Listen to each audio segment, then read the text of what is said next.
نہیں کر سکتا، ماں سے اس کے بیٹے کو جدا نہیں کر سکتا، لیکن بات اتنی ہے کہ زید کو بلایا جائے، فیصلہ اس کے ہاتھ میں ہے، فیصلہ اس کے ہاتھ میں ہے۔ میں زید کو بلاتا ہوں، غلام تھے اس وقت، حضرت زید کو بلایا گیا اور اس وقت بھری جوانی والا زید ہے، جیسی ہی آئے پہلی نظر باپ کو دیکھا، ماں کو دیکھا، ماں باپ تو چیخ پڑے ہمارا زید مل گیا، ہمارا زید مل گیا۔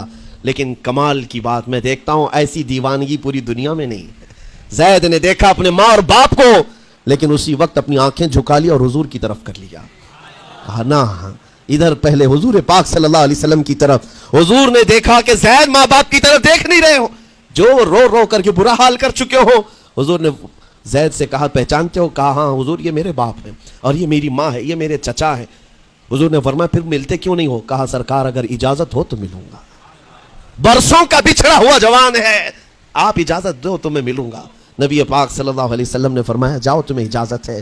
جیسی گئے اس منظر کو جو بیان کیا گیا ہے میرے عزیزوں، ہم پڑھتے ہیں تو آنکھیں بھیگ جاتی ہیں۔ ماں لپٹ کر کے اپنے بچے کو ہر جگہ چوم رہی ہو، باپ سینے سے لگا کر کے دھاڑے مار کر رو رہا ہو، پہلے تو غش کھا کر گر گیا تھا، پھر افاقہ ہوا، یہ دردناک منظر تھا۔ اس کے بعد زید بن حارثہ کو کیوں نہ تکلیف ہو، غم کیوں نہ ہو، ماں باپ بچھڑے ہوئے اتنے سالوں کے بعد دیکھنے کو ملے، دل پر کیا بیت رہی ہوگی۔ میری ماں وہی جو مجھے خشکیوں میں پالا کرتی، تریوں میں پالا کرتی، میرا باپ وہی جو خون پسینے کی کمائی سے مجھے کھلایا تھا، آج آ گیا ہے۔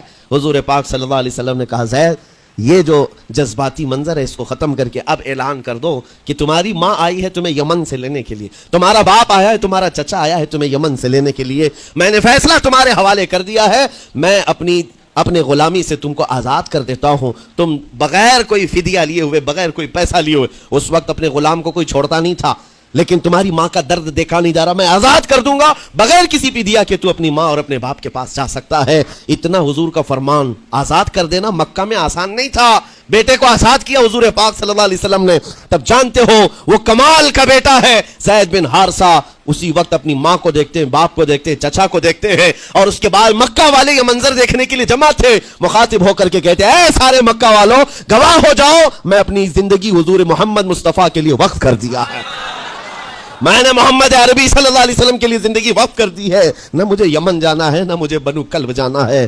ماں اور باپ دیکھتے رہ گئے۔ باپ نے پوچھا زید آزاد کیا گیا ہے اور آزادی کی زندگی کو چھوڑ کر تو غلامی کی زندگی کو قبول کر رہا ہے؟